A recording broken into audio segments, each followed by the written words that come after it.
Welcome to Hiring Happy Humans, where we talk about all things HR with a variety of folks, from CEOs to community partners, sharing up-to-date trends, best practices, and our wild workplace stories. Each interview is designed to leave you with the knowledge to keep your sanity. I'm your host, Dawn Sipley of Sipley the Best. Thanks for joining in, and let's jump into this week's episode. I would just like to welcome everybody back to Sipley the Best podcast, Hiring Happy Humans. Here at Sipley the Best, we are always trying to bring in just amazing talent and diversity in different areas of the information that we can bring to you. I have not really spoken a lot around grants and fundraising and marketing and really how to be an economic driver in your business. So when I got to thinking about who knew the most about that, Pasha Baker's name came to mind. I've long admired Pasha from a distance, being a Sanfordite here in Sanford, the way that she's really represented her community and neighborhood that she loves so much. So Pasha, welcome. Thank you so much. And thank you for the invite. A pleasure. Yeah, absolutely. So just share us a little bit about who Pasha Baker is and why Pasha Baker's having documentaries made about her and how you've just been so important to the Sanford community for those of you who don't recognize your name. No problem. No problem. My name is Pasha Baker. I'm the director and CEO of the Goldsboro Westside Community Historical Association, Incorporated, which encompasses 6 entities. I took over the business around 2014. Around 2014, exactly. The museums have been here since 2010. They were started by my aunt, Miss Frances Coleman Oliver. And the reason why they were started, there was no representation of the community where I am 3 generations of, which is a city by the name of Goldsboro. So we have those museums, and my aunt started the museums out of her savings, collecting the history over 40 plus years, and then starting the museum simply out of her retirement check. And so before I came along, she was actually funding the business out of her retirement check. So when I came along, one, a rebranding, because this is a business podcast. So a rebranding had to take place. 2, an ideology had to take place as well, as my aunt is a baby boomer. So she believes if you build it, they will come. Whereas I am a millennial where I say, take the pieces to the people. Let's bring the museum to the people. Let's make sure it doesn't have any barriers, no walls, no outside barriers, no cost. There's no limits to what we can do, whether it be online with infrastructure and digital exhibitions, or having a completely outdoor museum, which is the Goldsboro Art Square. From there, we purchased in 2016, which was a landmark purchase. We are the only ones in the country, I believe, still to own a cemetery. So the cemetery was purchased from the state of Florida. So actually on my deed, I have the governor and his entire cabinet that signed off on that deed. So bringing our total entities up to 6 entities, which is the Goldsboro Museum, the Crimson Academy Museum, the Goldsboro Heritage and Art Gardens, the Goldsboro Art Square, Paige Jackson Cemetery, Trayvon Martin Memorial. And so we have all of this. And so we bring this out to the public, host a couple of 100 programs and events and exhibitions a year, not only to the Sanford community, not only to the Seminole County community, but also just to all of Central Florida. And we welcome all the tourists that have come. So we have a different type of driver for the museums. Not only is it honoring our local history and make sure that is taught in schools, and make sure they want everyone that is young and young at heart acknowledges the history that may not have heard about it. But we also actually have another driver, which is cultural tourism, that keeps the Black dollar in Goldsboro going, and also keeps the tourism in Sanford, in the city of Sanford and in Seminole County going. So how we count cultural tourism is the same way we count other tourism. It's the heads in beds. How many nights does a person spend here at a hotel? And that is how we count the cultural tourism and the value of tourism from Goldsboro, not only to the city, but to the county. And so now that number is getting up there. Okay. How many people are going to spend $15,000 plus and taking their family to Disney World and spending one of those days with me, learning about Goldsboro and cultural tourism and having lunch at Ronnie's and all of those great things, and providing that economic revenue, not only to Goldsboro, to the city of Sanford, and to Seminole County. So we are driving definitely an economic force here in the city, county, and in the state. So we're very proud of that. And so on a daily basis, I run all the Central Florida Black museums, run the Goldsboro museums, here, the Goldsboro Westside Community Historical Association Incorporated.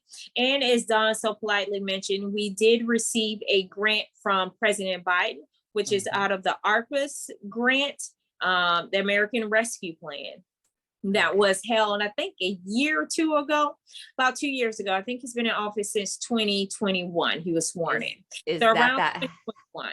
Is that $500,000 grant that I heard about? Right. That's there you go. So we are building a brand new building. So not only that, but to have that economic driving force, to have the first brand new building that is built in Goldsboro that is not that is a museum that's 100 plus 30 years in the making, that is a standalone Black owned building on Black owned land.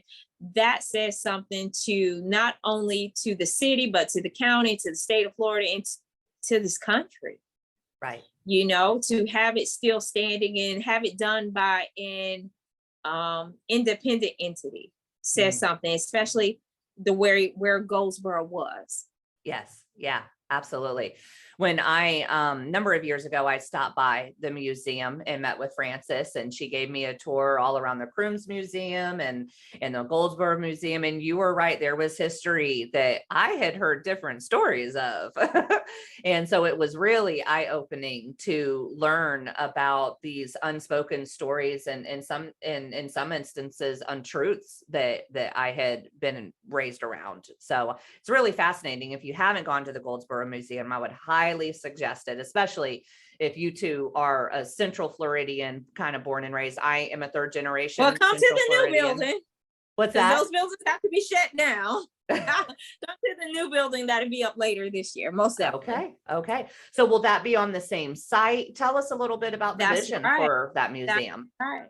So not a vision anymore. It's actually in fruition. Is it? Okay. Oh yeah. The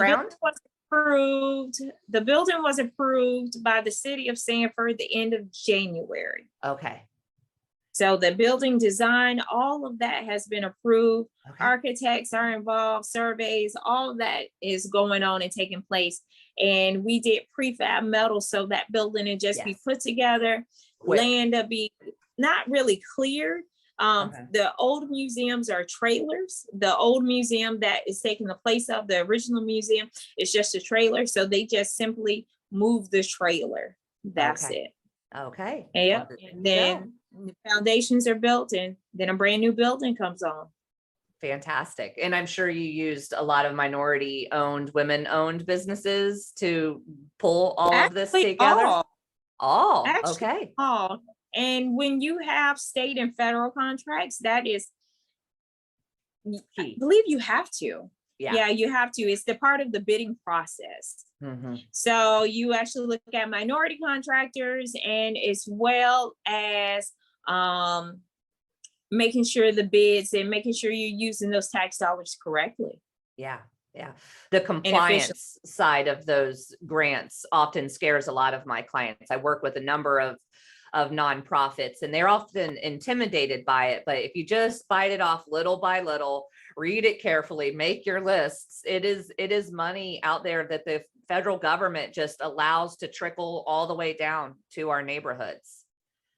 Yeah, we don't like to say trickle down because it's our tax dollars. Well, yeah, and it's been our tax dollars for quite some time.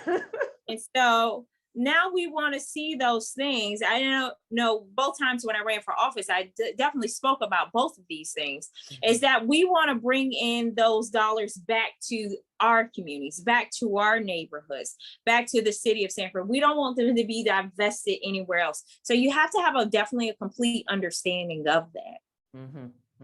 Absolutely. So for small business owners, whether nonprofit or for-profit, what would be your piece of advice on learning how to enter the world of grants? Like, what is a first step that Not they for would do? profit. I've never seen a grant for profit. Okay. I recently received a grant from Career Source through my organization where they are paying 50 to 75% of my new hire's salary for 6 months. So that's been an amazing grant for us to be able to expand our business when we wouldn't have been able to do so elsewhere. And I know what you're talking about. I don't know if I would consider that exactly a grant. Oh, okay. That was the language that they used around it. Yeah. Because it's not a bidding process. It did feel very different. Definitely. Okay. In the submission process of it, not sure if I would classify it as a grant. Okay. Great. And when most people think about grants, you want to think about, and I know there's sometimes there's language around during COVID. I remember putting out grants for restaurant owners. Right. For restaurant owners during COVID that were hit very hard, or for waitresses, or for that service type industry, right, where they would have to apply for it. And it was something that they would have to give a report for at the end of the day, and you would not have to pay it back. It wasn't a loan. Yeah. And so that's where we want to be careful in saying grants between loans or just a partnership. That just seems like an awesome partnership between you and Career Source. Because I'm not sure of the paperwork that's involved and what have you. And especially they're paying someone else's salary. So it definitely sounds like more of a partnership. When we look at grants, I'm just experienced more so on the nonprofit side. In my background, I came from JP Morgan Chase. So I was recruited out of school from there, then went on to Verizon, then to start my own companies. From there, I did quite a bit of RFPs, which is the request for proposals from the state perspective, and consolidated a lot of the state colleges and wrote their entrepreneurship curriculums, all that kind of good stuff. So that is what my background is in. It's definitely helping not-for-profit things that you need to use those tax dollars, what they're intended for. That's how they're intended to work. Is to work for the people and make sure they're working for the people in that sense. So when we did those things, we wanted to make sure those tax dollars came back to those state colleges, all the people that had put into that and wrote a different curriculum, say, hey, we want you to start a business right here. And this is how you do it. Okay. And this is how you do it for if you are getting into woman-owned and minority contracting. 8A contracts and the hubs and all that kind of stuff and the specificities of those. So those are the things that I'm experienced in, and not so much for profit or a lot of the non-for-profits that are need-based. So need-based is your nonprofits that deal with homeless shelters, right, or community services and resources. You know, that's a whole different animal to understand and to partner with. And a lot of those are state agencies and city and county agencies that need to be partnered with to make sure that those funds are well documented. And that they are intended to do what they're supposed to do. So a lot of times people will say, hey, well, you know, we are a food pantry or we are a mission or a domestic shelter. Right. You know, the type of funding that's needed for those type of things is different from the type of work that I do. Okay. But you still have to, just like any business, I've always ran the museums like a business. Right. like a for-profit. And so you see a diversification of funding where we do not receive any city or county funds, but those that do, that's where some of their funding could come from. Okay. So like the homeless shelters and domestic shelters, or if you're doing a pantry, those type of things. And I actually have seen funding for-profits as well to partner with the city for this part services that they outsource. I see. Interesting. So those would be those things that your clients could look at as well. Okay. And then that's called a request for proposal, the RFPs that you look at. And then the different minority contracting, if they're a woman, 100% woman-owned business, then definitely that makes them stand out. Right. For those. Share with us a little bit about that 8A certification, because I know a lot of women-owned businesses never go after that. What do you think that reason is? Yeah, it's quite a bit of paperwork, but it's definitely well worth it. And then we have seen now they are very strict on the woman-owned business. They will come and verify that you are a woman-owned business. How do they do that?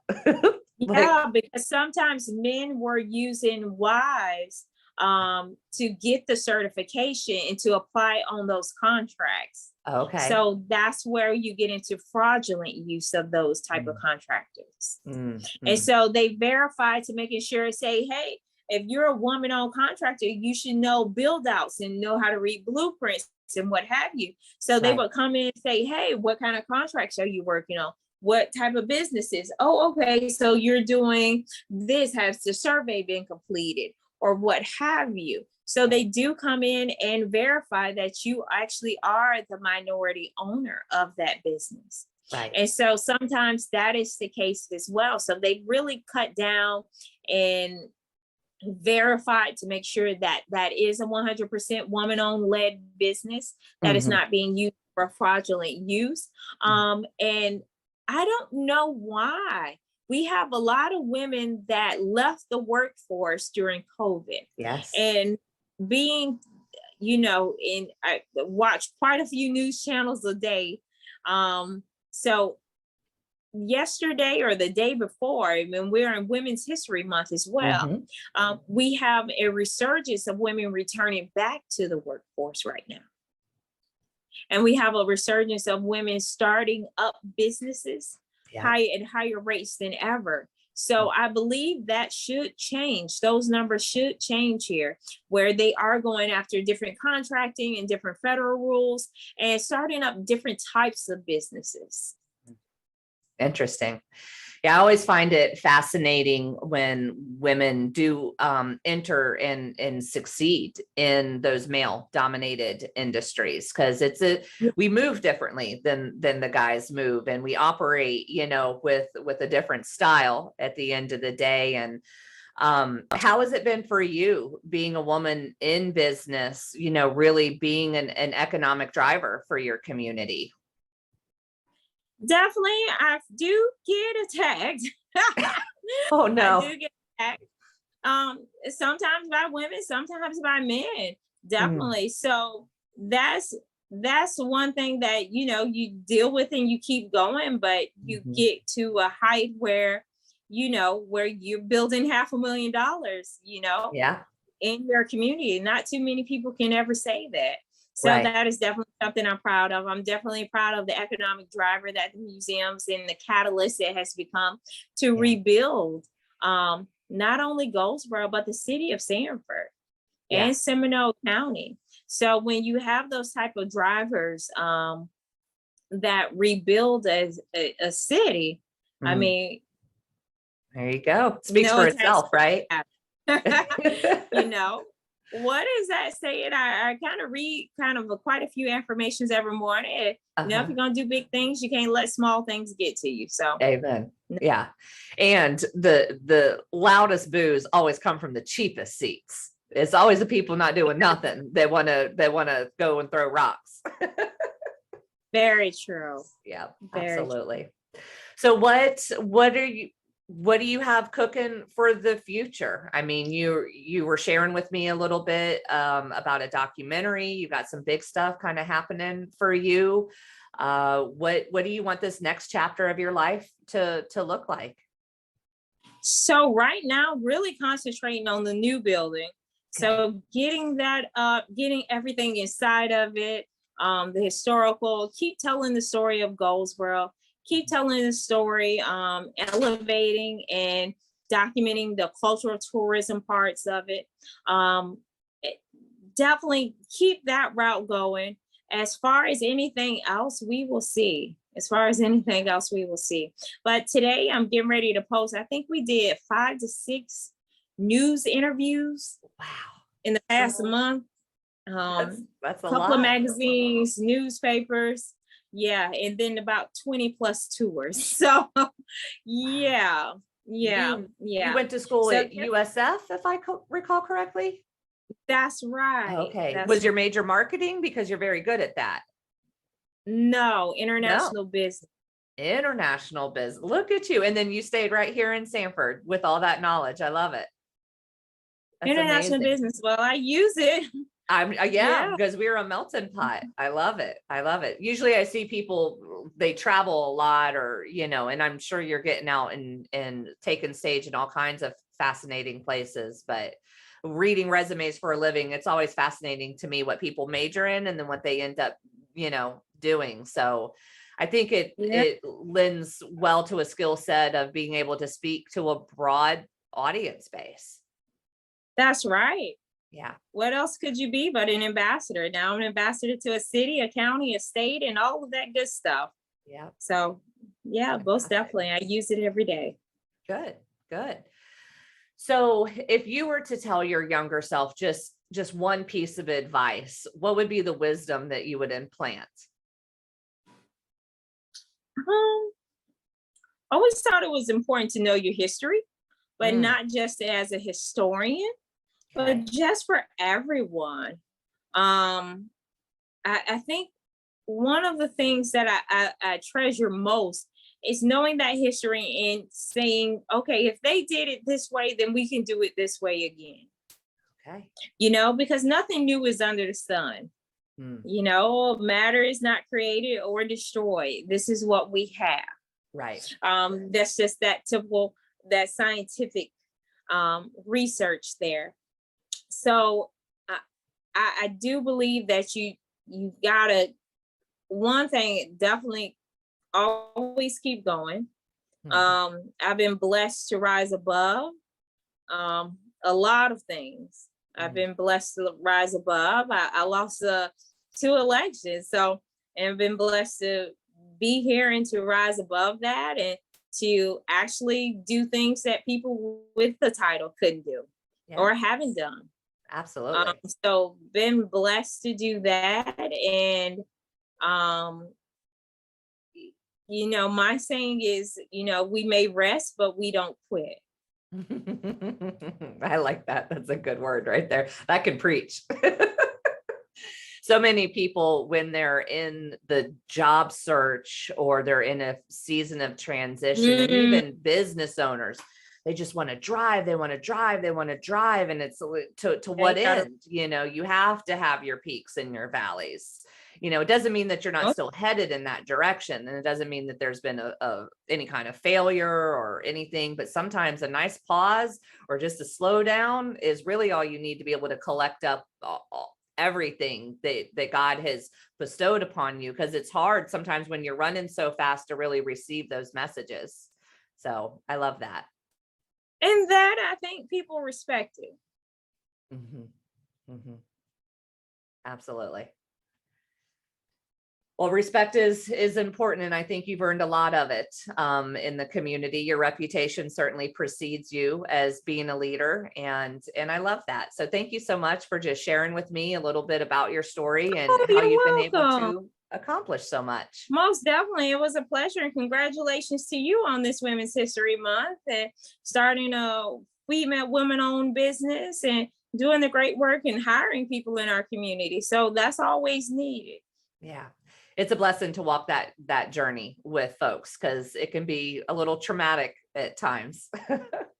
Most definitely. But the joy you see on people's faces after they get hired, Yeah. I think it's just something that you just take with you. Yep. Awesome. Well, thank you so much, Pasha. And I look forward to seeing you around town. All right, sweetie, y'all have a blessed one. And thank you again for the invite. Yep. Thank you. Thanks again for spending time with us today. If you want more HR stories and resources, go to simplythebest.com to join our newsletter. That's SIPLEY. Until next time, stay happy.